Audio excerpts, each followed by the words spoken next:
It's got enormous natural resources, Papua New Guinea, and one of the greatest natural resources it's got, of course, are its people. It is just so diverse. It's just, I think, the most interesting place on earth. The militants will be terrorised for Papua New Guinea government. Storm surges Been based in Bougainville. Finding riches. 20 years at the helm. Sean Dorney in Rabaul. Sean Dorney on Manus Island. Sean Dorney, Port Moresby. I spent 3 terrific years actually up there working for the NBC and ended up playing for the national side for 2 years, and on my last appearance captaining the Kumals, which was an extraordinary thing for someone who wasn't even a citizen of the country. And the best thing I ever did in my entire life was meet this one here.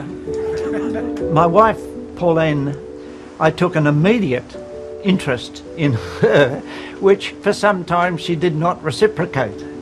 But eventually, I broke her down, and we ended up getting married in 1976, and we've got 2 kids and now 3 fabulous grandkids. So it's been a wonderful relationship, and Pauline's been an absolute tower of strength.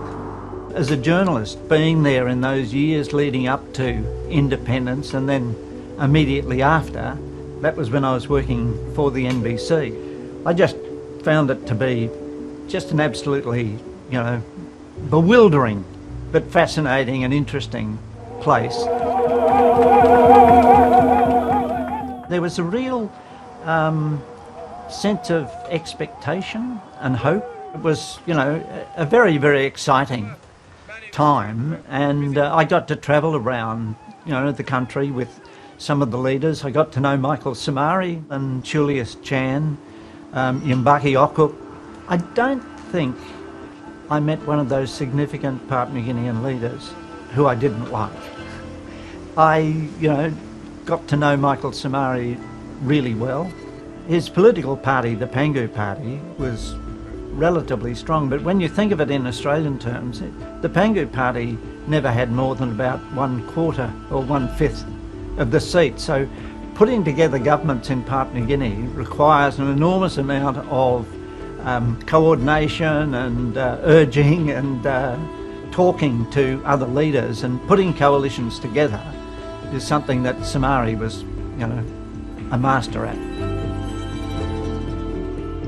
It was confusing, actually. I don't think a lot of people really understood just what independence was about, and I think there was a lot of apprehension about the country, this time. Oh, there was a real reluctance from many of the Highlands provinces to move that rapidly to independence, because the Highlands was opened up, to the outside world much later than the coastal areas. The most memorable was covering changes of government, but also I suppose some of the big stories that I covered up here involved natural disasters.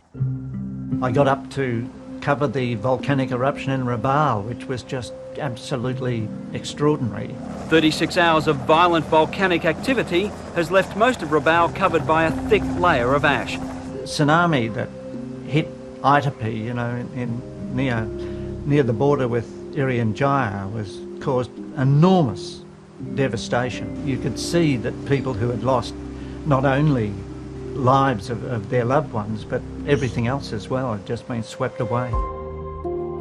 It's got enormous natural resources, Papua New Guinea, and one of the greatest natural resources it's got, of course, are its people.